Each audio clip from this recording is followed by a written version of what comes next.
Hey, folks, and welcome to another edition of Dog Walk Talk presented to you by DawgsHQ. As always, I'm your host, Jake Roos, and with me, as always, the man himself, Palmer Toms. PT, what's up, buddy? Doing well. Happy to be done with the semester and with finals and ready to roll into bowl season. Had the, we'll have signing day here before too long. We'll talk to Kirby on Wednesday. Nice little break from, from a little bit of action. It wasn't too uneventful. Certainly the Dan Lanning news, which I know we'll get to, stole the headlines last week, but and that was a saga, quite the saga that it was. But just excited to get back into things here. First time that we're recording in a week? Yeah, it is. It's been a little bit of a layoff for us. And we waited to do this one kind of a little bit later than we normally do, just to kind of squeeze a couple things in there, and primarily signing day. We'll get to all of that for sure. But yeah, a little bit of that, I guess, post SEC championship doldrum we're kind of in right now. I mean, obviously you've got signing day on the horizon, but let's call it what it is. Georgia's got most of their hay in the barn. We're watching a few names, obviously, going into Wednesday.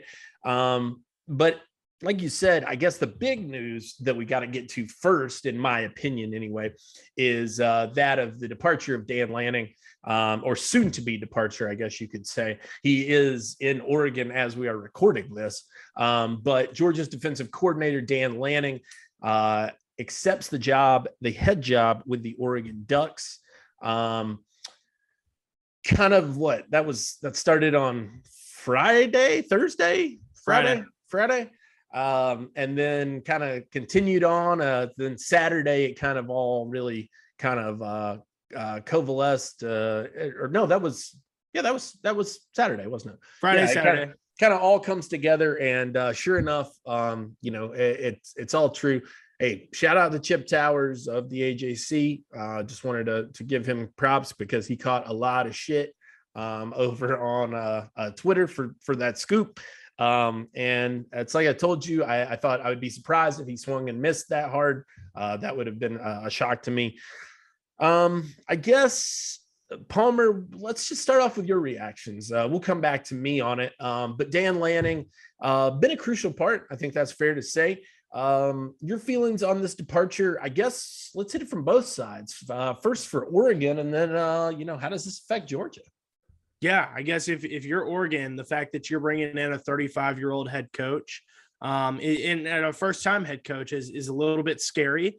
Absolutely reason to be scared. Somebody that doesn't have head coaching experience coming into what I think Oregon fans want to believe is a national powerhouse. I mean, a program that's consistently in the top 25, top 15, top 10.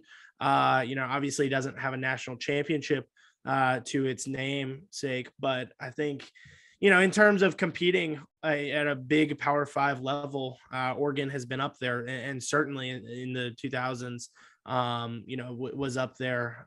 So I think, if you look at this hire from their perspective, it's risky. But I think that what you're getting in Dan Lanning, coming from somebody who's covered him for the last 4 years, the entirety of his time at Georgia, the promotion from just an outside linebackers coach to defensive coordinator when Mel Tucker left, and the way that he has run that defense for the last 3 years, I think that you're getting somebody who really cares, who's really going to go out and attack things. I think that he's obviously he's had opportunities, I would imagine, but he's kind of waited for the right one. And I think that this is somebody that players really seem to, enjoy being around. Like I said, a young guy, 35, will turn 36 here in April. And I think that, if you're looking at it from that perspective, if you're Oregon, obviously they've had a couple of coaches come and go pretty quickly. Cristobal being the latest after 3 years to Miami. I don't think that you're going to have to worry about that with Dan Lanning, right? At least for now. It's not like his alma mater of William Jewell is any sort of powerhouse in football. I think that he's he's excited about this opportunity, opportunity to be a head coach. And certainly will be interesting to see, Dan Lanning on the opposite sideline for that opening kickoff next year against Georgia. Funny how that one worked out. Yeah, that's going to be really odd, to be honest with you, to see things kind of start like that. And, I don't know. That's just going to, especially if they end the way that Georgia fans want it to end this year. Sure. In the celebrations that'll ensue. I think, like you said, it'll be really odd to see him on that opposite sideline because he has been a fixture of this Georgia program for 4 years now. Yeah. And, Kirby Smart kind of coming out with that statement afterward and basically says, for the bowl game, co-defensive coordinators will be Glenn Schumann and Will Muschamp for this game. Is that how you took it? I didn't take it as a definitive of this is what's happening for sure moving forward. I didn't take it. Interesting. I did. I took it the other way. I took it as Lanning will still be the defensive coordinator for this game, and moving forward, you will have co-defensive coordinators, Schumann and Muschamp. That's how I took it. Yeah, no. But others have taken it other ways. Like you said, that Lanning would focus just on the outside linebackers. But to me, I think if the purpose of keeping him around for this game is because he is that face of this defense. He's the one that calls the defense. He's the one that has been. And let's be honest. Kirby Smart is the face of this defense. Kirby Smart is the one that. But he shares some of that duty with Glenn Schumann as well. I agree. And I think that there's probably more pressure on Glenn Schumann in the preparation for this game, given the fact that, Georgia is probably practicing, for Michigan this week ahead of National Signing Day, and Dan Lanning is in Athens. So there's definitely more pressure on Schumann there. But I still think that Dan Lanning wears that defensive coordinator's cap on December 31st. That's how I took it. Did you take it the other way? I did. Yeah, I totally did. My real, for me, that wasn't even a question. I thought that was, to me, that felt kind of clear personally. That I didn't even consider what you were saying, that would be what they were doing moving forward. I took it to mean that for this game and throughout the playoffs, it will be Will Muschamp and Glenn Schumann handling co-DC responsibilities, and Dan Lanning will be there. And to me, that makes a lot of sense in the sense that, quite frankly, Dan Lanning's got to be doing some work for Oregon behind the scenes. He has to be. That's part of his job now. that is technically it is his job now. So he's got to be building a staff. He's got to be, figuring out recruiting. There's got to be, there's a thousand things you have to do if you're going to take over a program like he is, and especially one with the expectations that a program like Oregon has.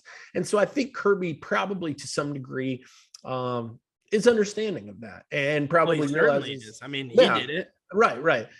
So I think that's my impression. We'll see how that, I guess, ends up playing itself out. Maybe Kirby will give us some clarification on that on Wednesday as to exactly how that's all going to play itself out. But from my perspective, Oregon and Dan Lanning, I think a very good marriage,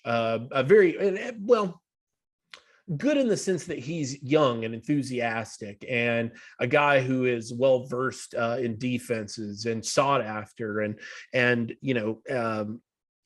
produced an elite unit this year. And those are strong indicators. He's got to find an offensive guy for this because it is the Pac-12, and I guess you could go into the Pac-12 with Georgia's model, but you better be able to score 50 and 60 points to keep up with everybody else. So you can't do it solely based on defense. I'm sure he knows that. I think he understands that as well. But from an enthusiasm standpoint, I think it's really great. And flipping it over, I guess, to the Georgia perspective, I just don't see a lot of I don't see a lot of fallout for Georgia from this. You've got Will Muschamp waiting in the wings for a position. He had one on field this year. So I guess technically Scott Cochran's the guy waiting in the wings right now. He's just looking to get back onto the field. And so you've got the opportunity now to have both those guys on the field. I think that's something Kirby would probably really value. Two very close friends of his, guys he knows really well. And so I think that's, I don't know. I don't see much of a hiccup in terms of the Georgia train being able to continue to roll with Dan Lanning having moved on. I don't think that's anything you got to be concerned about. I don't see a fall from that or anything of that nature. I think that he's been a pretty valuable recruiter for Georgia. I think he's done a great job there and been key. This class is kind of interesting. I don't know that it looks like maybe his best work when it comes to the outside linebacker room. But overall, we talked about this even during the season, not on here, but in just our personal conversations that, I said, if Lanning were to get a job somewhere else, it wouldn't be the worst thing in the world, because I think you got a guy like Muschamp waiting there who's got tons of experience, tons of insight, has been a defensive coordinator and probably one of the most revered defensive coordinators of the last quarter century. He's got great ties to Athens, seems really happy with where he is. His sons are involved in the program, and he's an ace recruiter. So I don't know. It's a win-win in my position. Yeah, no, I'm in complete agreement with you there. I think that, like you said, from a recruiting perspective, Muschamp, it might be an advantage having Muschamp as I think so. Lead guys. I mean, we saw it with Singletary. Mm-hmm. How big of a factor he was there in that recruitment. I think that I think you're right. I think that it's a win-win situation for Georgia. Obviously if you're Kirby Smart, you would love to have Dan Lanning around, but I think maybe more so you want to have Will Muschamp on the field. And it worked out this year that he was able to be on the field, and it's looking like it'll probably work out next year that he'll be able to be on the field. Now it'll be interesting. I think that you probably, you have to do a little bit of shifting around, and, maybe you have Glenn Schumann handle both the inside and outside linebackers and have continue to have Muschamp working with secondary and special teams. Maybe you, maybe you just plug him in and play him in that, outside linebacker defensive coordinator role, and have Cochran take back over the special teams. I think that there's a lot of moving pieces here, but I think that that's something that Kirby Smart will get worked out. I'm sure he probably has a plan in place already. Potentially has even announced that, whether we know that or not. Sure. It's all in the wording there. And your interpretation of that wording. But to me, I think that, it's a situation where, like Kirby has said before, these coaches come in, and Nick Saban has said this before, in speaking about Kirby, we heard it ahead of that SEC championship game. These coaches come to these programs with expectations of being a head coach one day. They're not, satisfied to just be in that coordinator role. At least most of them aren't. Yeah. And I think that, any coach wants to be the guy, in charge of it all, and eventually wants to work their way up to that, whether that's from a position coach to a coordinator coach, or from a coordinating role to a head coach position. And so I think that for Dan Lanning, this is an exciting move for him, and an exciting something that Kirby Smart is probably, little. It's a little bittersweet for him, I would say, because this is a guy that he brought into the program, essentially, worked with him at Alabama, decides to bring him over after he ended up at Memphis for a little while. And I think that this is probably one of those situations where he's, happy to see Dan Lanning, taking over a position like this, finally earning something, a well-earned, hard deserved, kind of situation. But at the same time, he's also probably pretty excited that he can, continue to groom Glenn Schumann to be the coach that he actually brought over from Alabama to be initially, Schumann, the only coach remaining from that original staff, which I found pretty interesting. Maybe the guys that he brought in. What about Dell? Maybe. Yeah, you're right. I don't know. From the defensive side. Okay, from the defensive side, yes. Yes, from the defensive side. That's what I meant. Yeah. Because Trey Scott came in 17, right? Yeah, he was after Rocker. Yeah. Yeah, from the defensive side. That's what I was thinking of. Yeah. And so, I think that being able to continue to groom Glenn Schumann to be a coordinator and maybe even be a head coach one day, I think that's probably something that he's kind of been Kirby's little project for a little while. And I think that, at the same time, being able to bring in one of his best friends, in Will Muschamp, being able to have him as another great defensive mind in that room. I think that's been advantageous for Georgia this year and will continue to be so. Now it's just going to be interesting to see whether they gets the full band back together and brings in Mike Bobo as an offensive analyst. It's similar to how he did with Muschamp this past season as a defensive analyst. Yeah, to me that seems like a slam dunk to happen. I don't know. I mean, I'm not saying that from like inside knowledge or anything, but it just feels like all the stars have aligned and they're going to get the band back together. But and to me, you see people who I saw some people who said, oh, well, if Lanning was out shopping for another job, then we don't want him here. We want you to be all in. I mean, the fact of the matter is, as with you, the fact that you want your recruits to come to your your and really be here for 3 years and go to the NFL and be drafted in the first round. Okay. You want the same thing for your assistant coaches. You want them to come to your program, train under you, and then go get Power 5 jobs, especially high level ones like a job like Oregon. That is how you attract more and better coaches. That's just the science of it. That's what Nick Saban, it's the Nick Saban model. We've seen it time and time again. Kirby's doing it again, right? And that starting to build his own coaching tree. Exactly. Now he's got 4, college head coaches all at the Power 5 level with Shane Beamer at South Carolina, Mel Tucker up at Michigan State, Sam Pittman in Fayetteville, and now Dan Lanning out in Eugene. Interesting that of those, after the opening game next year, Mel Tucker remains the only one that he hasn't played. Yeah, that is weird. That is really weird, actually. But I do think it's, I caution people who say things like that, about like, oh yeah, you're either all in or you're all out. You want your guys to be getting better jobs. You want them to be climbing the ladder. You want them to succeed, and you want to see them do better. And that's just the nature of the business. And like I said, there's a reason that guys like, Butch Jones and Bill O'Brien and, these guys, Lane Kiffin, go to Alabama to kind of get that coaching rehab. Steve Sarkisian. Exactly. Yeah. I mean, those guys go there because they know that it's a springboard to something bigger. And so you're able to collect all these great minds as a result. And Georgia's done a really good job with that. I mean, from Mel Tucker, back then you had Jay Johnson on the staff, who's now Mel Tucker's OC up there at Michigan State.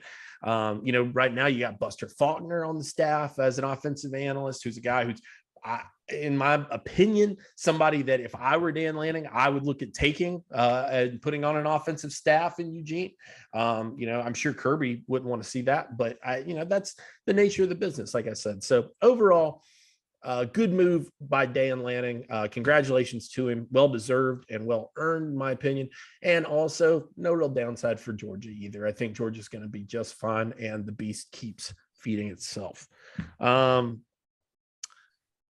That being said, we've talked a lot about guys matriculating elsewhere. And, we've got a lot of guys about to matriculate from the high school ranks into the college ranks, as it were.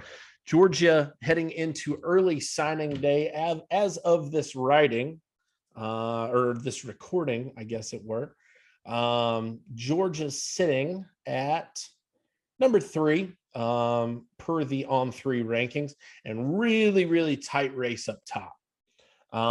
Really tight between them. Texas A&M currently ahead of them. Alabama number 1 in the nation right now, but separated by fractional amounts of points. And so a tight race here. I think it's anybody's ball game, and it won't be finished until February. So we don't really even have to worry about that. But a lot of meat left on the bone, I guess, for some of these teams. Georgia, in my opinion, just not one of them. Now, that's not to say the Dogs don't have some impact makers still out there and that they're waiting to hear from. But I don't see a situation where you're waiting on, you're not like some of these teams waiting on 10, 12 guys. I mean, Clemson, I think I read today, is sitting at like 13 or 14 commits. Georgia currently sitting at 24. So that kind of seems unbelievable, given that we're used to the 25 being the hard number. But, I think that those are what they are. And we'll be watching that all going into signing day. I guess, Palmer, any names that you'll be watching in particular? I mean, obviously I got mine. I'm the recruiting guy, right? So I have to, but you're the team guy. Who are you paying attention to? Yeah, I mean, it's a lot of the same names that you'll be watching. I would hope so. I told you to watch them. Just in terms of, just some positions of need for Georgia, I think that you've got to be looking at the secondary. Kamari Wilson is certainly a name there. You've got Dalen Everett, another one. That was a recruitment that the Georgia fans were following pretty closely there during the summer when he was announcing his commitment and doing all these visits and stuff.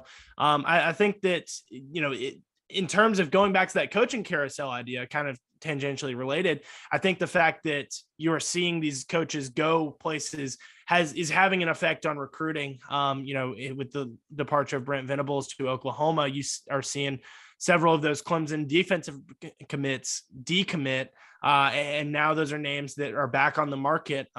So I think that that's a name to watch. Kamari Wilson, like I said, another name to watch, a guy who Georgia had been, leading for, at least on the outside looking in, was the leader there for a little while. And I think that, when you look at the connection between the recruiting and the team, where Georgia is going to probably lose the most is in the secondary, which is kind of crazy to think about considering that's where they lost the most last year as well. But you're gonna be seeing some guys leave, and regardless of whether they leave or not, you want to shore up that secondary with the fact that that's how college football games are won and lost today. You've got to be able to defend against the pass, and then on the flip side of things, be able to go out and do it yourself. So I think that some of those wide receivers are certainly ones to watch as well. I think that on the defensive front seven, it's been a strength for Georgia on the field. It's a strength for Georgia in this recruiting class. You kind of have those skill positions figured out, in terms of quarterback, running back, wide receiver, tight end, offensive line, certainly some areas to watch there as well. Although this isn't as strong of a class as some of the past ones have been, and Georgia's brought in some really strong ones in those past classes. So I think that for me, the biggest area of need, and we've said this several times, the biggest area of need for Georgia is in the secondary, and that's the biggest area that I would watch. Yeah, no, that's fair.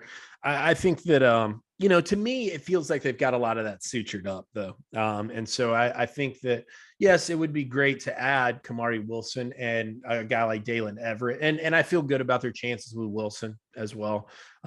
Mentioned that yesterday. But I think that, Everett feels like a little bit of a toss-up to me personally. That seems like a really tight race with Alabama. I know that this is not going to comfort anybody to hear, but Alabama is, I feel like, unsurprisingly, gaining a lot of steam in the days right here ahead of National Signing Day. And it feels like a situation where they could potentially take some guys that Georgia's looking at, or, some guys that Georgia has had some buzz around. Now, one guy that I think will be very interesting to watch and could really shape things just because of how highly rated he is Marvin Jones. And, I put out some intel basically saying, what I heard on that was positive. But I don't get the sense that this kid has made any sort of decision or made his mind up. My pick for him is FSU. I think that the legacy factor will win out there. But man, Georgia, from the standpoint of available playing time, Georgia and FSU probably pretty neck and neck, in my opinion, for a kid of that caliber. I think that he would have a chance to see the field early in Athens as well. But I just got this sneaking suspicion in the back of my mind that he's just going to wake up and think, I'll just go to Alabama. What am I doing here? Wouldn't be the first one to do right. that. We've seen that before, right? And probably wouldn't be the only one in this signing class. I mean, definitely. There's several guys that are, Georgia, Alabama, and maybe another school in there. In terms of Georgia's. I'll name you a couple. Dalen Everett, like we said, Dalen Everett, probably a Georgia Alabama battle. Shamar James, down to Georgia Alabama battle. Don't have a feel on that one. I'll tell you this. I think everybody knows it. No secret, right? Hard to pull a kid out of Alabama if Alabama wants him. Georgia's done it a couple times, probably with a better track record than just about anybody in the nation, if we're being honest. But it's tough. It's really, really hard to do that. Alabama wants that kid. I get it. He was in Athens this past weekend. I'm not ready to call the race at all, but he's one to watch. And then the other one I think is Ernest Greene. I think that one ends up boiling down to a Georgia and Alabama battle in the end. And that one's been so Georgia heavy, and he was at the SEC championship. And you got to wonder, how does seeing something like that in person sort of impact a kid's views? And I'm very quick to caution people as well to say, I don't think a lot of these kids make decisions based on wins and losses, but I think that what you saw that day was, a pretty dominant performance, right? And so if it's coming down to a win and loss, well, Alabama's got the edge there. And I think that was probably pretty impactful for him. So, Georgia's going to get their fair share. Like I said, I feel good about Kamari Wilson, for example. I think that it's a situation where they're in it with Marvin Jones, which is, it's like that old poker saying, it's a chip in a chair. You want to just be able to hang around. And if you can hang around, then you got a shot. Kristen Miller's the one they're going to have to keep fighting for, it sounds like. I'm a little bit surprised by that, but it sounds like Ohio State has kind of, really, I guess, over the last couple of months, been working that one really, really heavily, and rightfully so. And they've been on him consistently. But, Georgia has had an edge there for a long time, got the teammates committed. I think that there's just a lot for Georgia to offer. Got the friend committed in Michael. Yeah, right. So, I don't know. Will it be anticlimactic for Georgia? I'm not willing to go that far yet. Will it be sunshine and rainbows and sprinkles? Probably not, is my feeling, if I'm just being honest with you.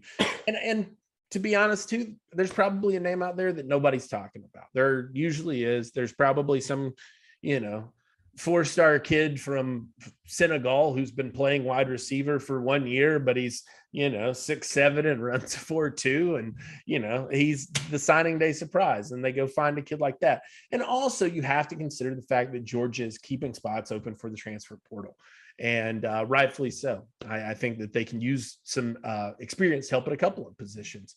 And boy, wouldn't it be something if Tank Bigsby went and hit that portal? And then you had Zach Evans and Tank Bigsby back at it again, man. Just transport me back about 3 years in time. And God, I hope it doesn't happen that way. But who knows, man? I think the other thing that you've got to keep in mind with this is, and where it might seem maybe like there's not as much of a climax on signing day as there has been in the past. Let's not forget the run that Georgia was on there a couple weeks ago in November. Because of that, Georgia is in a great position where they are today, and heading into Wednesday, where they're probably not going to end up, needing all these signing day commitments to end up near or at the top. They're going to need a couple. And those are the couple of guys that decided to wait. And I think those have been names that you've been watching all along.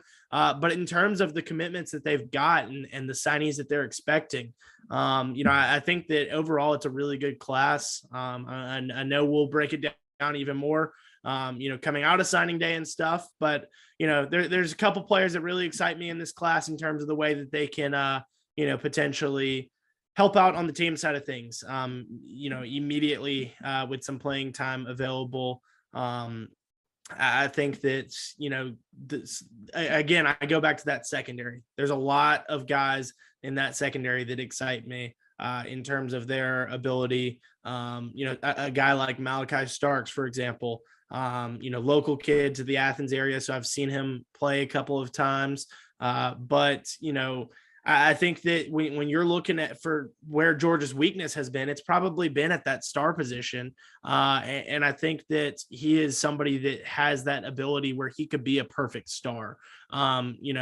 The whole debate all along has been, is he a linebacker? Is he a safety? Is he a coverage guy? Well, that's what a star is. It's somebody that can do a little bit of both. And I know Georgia fans probably would love to see, probably an extra corner in there at star. And maybe that's where a guy like Kamari Wilson comes in. Obviously he's a safety, but, could be that hybrid guy, coverage guy. See, to me, Kamari he's your seam. He's your perfect transition from Lewis Cine. I think that he's a very similar player, similarly long, maybe even a little bit longer, and a guy who is a willing striker, an emotional leader on the field. I think he makes a lot of sense there. I do like your Malachi as the star position. I think that makes a lot of sense, though. Well, and I'll admit, I'm using these next couple of days to catch up on some film of these guys, that some of them that I haven't seen, their senior highlights and stuff, just to, start brainstorming how I think that they might start to fit into the picture of Georgia's team narrative here over the next couple of days and weeks and years for these guys. Sure. And, like you said, there's a lot of potential in this class. Regardless of how it finishes. Personally, yeah, I think you could shut it down today, and you would be top five, probably a top 5 class in the country still. Oh, no question. You're going to finish. Let's say they didn't sign another soul. Sure, it's probably still a top 5 class in the country, which puts you up there in that upper echelon of having enough guys where you can go compete for a college football playoff. And like you said, using that poker reference, all you need is a chip and a seat. Chip in a chair to be in that conversation. And Georgia, while they may not be the number 1 team going into the playoffs right now, while there's a lot of people down on them and about their ability to hang with a team like Alabama, they've got that chip in a chair. And I think that it's because of signing classes like this one. May not end up being number 1, but it's guys that you can develop, guys that, you can count on to play, and perform. And because of signing classes like this, you're seeing performances and results on the field like you saw this season. I agree completely. And the fact of the matter is, as well, if you were to shut it down today, it's not over because you still got the portal. And Georgia and that's the new reality of college football. And Georgia's proven themselves to be masterful at work in the portal. They've done as good of a job of the portal as just about anybody, in my opinion, in finding guys who can make an impact. And I can promise you this: Kirby Smart's not going to leave spots open. All right. If he's got available spots to spend, he's going to spend them, and he's going to take as many kids as he can fit in, and numbers be damned. We'll make them work. We'll figure it out. It's just, damn the torpedoes. That's his whole thing. He's going to go for it. He's swinging for the fences each and every year when it comes to these additions. So I expect the same. He loves it. Yeah. You can tell in talking to him about recruiting that he loves recruiting. He really enjoys going out and building these relationships, getting in home with these kids and their parents and their mentors and stuff, talking to coaches, watching ball on a Friday night. I think that's what gets Kirby Smart going. And I think that, that's what has made him so successful early on in his head coaching career, is the ability for him to go out and get these elite level talent and develop them while they're at UGA, and then, go out and see the results on Saturdays. I think that, like you said, that kind of damn the torpedoes attitude, it's the way that Nick Saban has done it. And it's pretty clear who Kirby Smart's following. Yeah, absolutely. Absolutely. I don't know. I feel like we were maybe very negative there about Georgia's signing day, but like I said, I don't mean to be. I just want to shoot people straight, right? I want to be realistic. I don't know that it's going to be quite the celebration that everyone hopes for. I really don't. At the same time, I don't think that there's anything necessarily devastating about what's going to happen. I think that it's going to be fairly mild, if I'm being totally honest with you. I think that there exists the potential for a surprise out there, maybe. But you're probably going to go, I'd say, on the names that you're waiting on. I'll say, I don't know, 50-50, maybe, 65, 45, something like that. Or that's 110. Don't do that. 65, 35. If there's one thing we've learned on this show, it's to not try and do quick math. Yeah. So we're journalists, not mathematicians. Anyway, I tell people to, if you don't trust these guys to bring in the right people, then you shouldn't trust them to run your program. So that's that. We will come back to you on Dog Walk Talk. I'm expecting probably Thursday is when we'll have our next episode, Friday at the latest, but look for it on Thursday. We'll do a full recap on early signing day, kind of our quick reactions to it, how it all kind of played out, who you can expect to be impact makers, all that good stuff. We'll have a full look at that. Plus, we'll be able to review Kirby Smart's comments as we get to meet with him for the first time since Selection Sunday, I guess, right? Yeah, since Selection Sunday. All right, cool. Probably the first time meeting with him. It'll be the first time meeting with him, just the UGA group since the SEC championship game. We talked to him after that, talked to him on Selection Sunday, but you had some Michigan folk in there as well. So I think that there's certainly going to be some playoff talk. There's going to be a lot of talk about these recruiting classes and the kids that they're signing. So yeah, I think that it's certainly an exciting time. Like I said, last week it was a little bit of a lull, and I'm excited to get back into the thick of things here before too long with signing day and playoffs coming up before you know it. No question. That'll be here with a quickness. But hey, let's get through signing day first, right? And then we can breathe a little. Let's get through today first, Jake. Hey, you just summed up my whole life philosophy, Palmer. All right, folks, that's it for this edition of Dog Walk Talk. Thank you so much for tuning in. Get over to DawgsHQ where you can find all the scoop, all the in-depth look, all the insider info on all of the things that we covered today.